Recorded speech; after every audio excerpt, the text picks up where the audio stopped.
Salam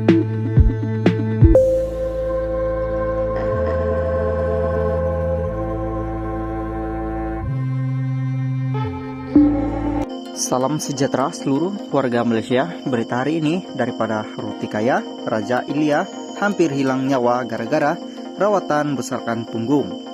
Pelakon Raja Ilya mendedahkan nyawanya hampir melayang apabila menjadi mangsa dokter palsu selepas membuat suntikan filter pada punggungnya sekitar 2008 sehingga 2009. Menurut Raja Ilya, ketika itu dia masih nafi dan berdepan grimasi, dikatakan tiada aset seperti punggung ketika menghadiri uji bakat film Tamil di India.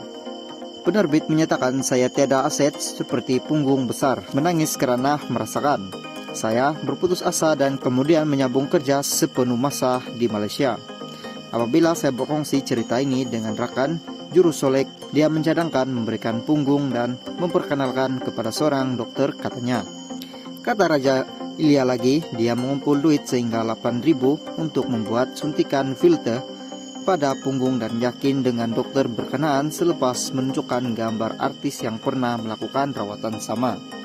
Apabila diberikan suntikan filter, saya mula pening, kemudian dicucuk dengan suntikan-suntikan. Disebabkan terlalu pening, saya tak ingat apa-apa. Saya disuruh balik, kemudian datang beberapa hari untuk menyempurnakan proses rawatan. Saya pergi semula berapa minggu kemudian dan baru sedar melakukan kesilapan besar. Saya kelihatan sangat buruk macam tempayan, katanya. Ujurnya, dia menerima kabar mengejutkan apabila seorang wanita VIP meninggal dunia selepas membuat suntikan dengan dokter palsu berkenaan.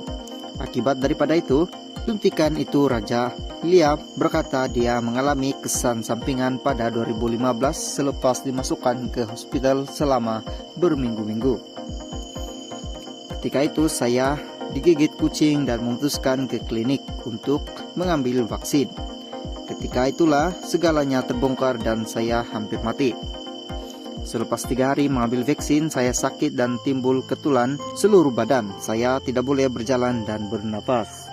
Saya dimasukkan ke hospital swasta dan tahap kesehatan merudum apabila tekanan darah menurun. Saya akhirnya dimasukkan ke dalam ward pengasingan bakteria berbahaya selama berminggu-minggu, katanya.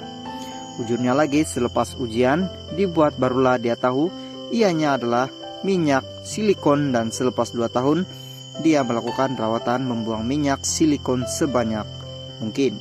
Namun sehingga kini masih ada ketulan yang tinggal karena tidak boleh dibuang.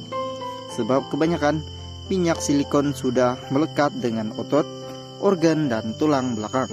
Jika mau membuangnya, saya berhadapan risiko lumpuh karena ia berada di sekeliling saraf tunjang. Jadi dokter melakukan prosedur yang mana tidak semuanya boleh dikeluarkan. Semua ketulan kelihatan sama boleh dikeluarkan, manakala ketulan dekat organ tidak boleh. Memang sedih saya kena hidup dengan ketulan sana sehingga sekarang. Sebelum ini Raja Ilya meluapkan rasa berang berhubungan dengan kematian seorang lelaki yang menerima suntikan membesarkan otot punggung, namun ianya sebagai mati mengejut. Sekian berita hari ini, sekian, terima kasih.